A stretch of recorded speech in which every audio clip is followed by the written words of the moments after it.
El tema a tratar es prefijos y, in, im en el curso de razonamiento verbal. Analizamos la información, observamos la imagen y leemos la parte en lo que dice el niño.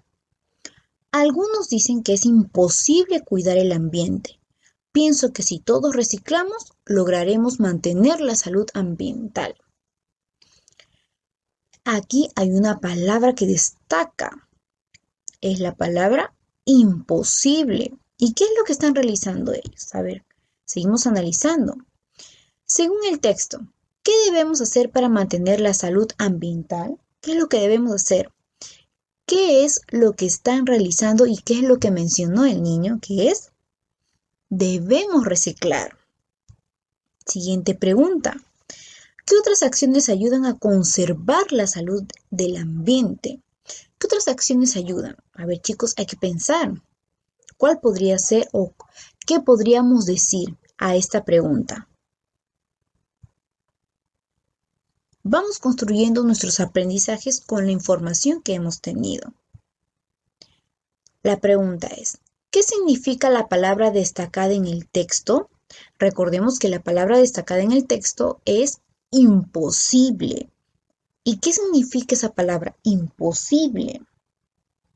La palabra que es imposible que destaca en el texto significa que no se puede realizar, es decir, que no es posible. Continuamos con la siguiente pregunta. ¿Qué parte de la palabra aporta el significado de opuesto o negativo? ¿Qué parte de la palabra? ¿Cuál de la estructura de la palabra destacada es que aporta ese significado opuesto o negativo? ¿Cuál sería si la palabra es imposible? Muy bien, es la parte de la palabra im. Ese es el tema que estamos viendo. Im es el prefijo. Recuerden que el prefijo es quien acompaña al inicio de una palabra. Tenemos como definición, los prefijos i, in, im expresan el valor contrario o negativo a la palabra que acompañan o indican la ausencia de una acción. Estos prefijos que vamos a ver el día de hoy expresan la parte negativa, es decir, lo contrario. Es como si fuera el opuesto. Y si es el opuesto, ¿qué viene a ser? El antónimo de una palabra. Seguimos viendo con algunos ejemplos. Tenemos dos palabras, la palabra imposible y la palabra incómodo. El prefijo im es lo que estamos encerrando. Im, de la palabra imposible. Este prefijo im estamos agregando a la palabra posible, algo que sí se puede realizar. Pero al integrar, es decir, al añadir al inicio este prefijo im a la palabra posible, decimos imposible, y que significa algo que no se puede realizar. Lo vemos en un ejemplo. Me fue imposible llegar temprano a la biblioteca, es decir, que no pudo llegar a la biblioteca. La siguiente palabra es incómodo y el prefijo es in. El prefijo in se está agregando a la palabra cómodo. Vamos a verlo en una oración. Dice, estuve incómodo en la reunión. Estas palabras con los prefijos vamos a verlos también o podemos utilizarlos en algunas oraciones o también lo que utilizamos en nuestras palabras en nuestra vida cotidiana. Vamos a seguir practicando. Tenemos las siguientes palabras: visible, perfecto, quieto, regular. Ahora vamos a añadir los prefijos que estamos estudiando. El prefijo i, in, im. Visible. ¿Cuál sería el prefijo que vamos a añadir?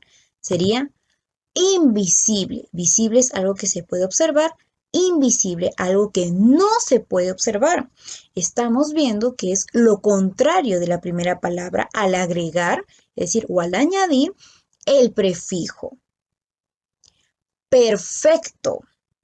¿Y cuál sería su prefijo?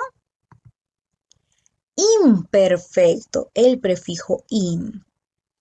De la palabra quieto, el prefijo es in. Añadimos o agregamos al inicio de la palabra inquieto. Recordemos que es lo contrario. Regular. Y el prefijo que estamos añadiendo es i. Y la palabra completa es irregular. Así hemos estado practicando con nuestros prefijos que estamos estudiando. Ahora vamos a seguir practicando con nuestro libro de razonamiento verbal. Aplicamos nuestros aprendizajes. En el primer enunciado nos dice que hay que identificar el significado de las palabras que tenemos en el recuadro y completar las oraciones correctamente. Tenemos la palabra irrompible, imborrable, inconcluso. Recordemos que para saber el significado de algunas palabras que desconocemos, tenemos que utilizar nuestro diccionario. En la primera oración dice, este dibujo está, ¿cuál será la palabra adecuada? Muy bien, sería la palabra inconcluso, es decir, que no está terminado. En el segundo enunciado, forma palabras con los prefijos i, in, im. Luego, escribe en tu cuaderno oraciones con ellos. Vamos a colocar los prefijos adecuados para cada palabra y así vamos a seguir practicando con el tema del día de hoy. Espero que hayan comprendido este tema. Muchas gracias por su atención y nos vemos en un momento.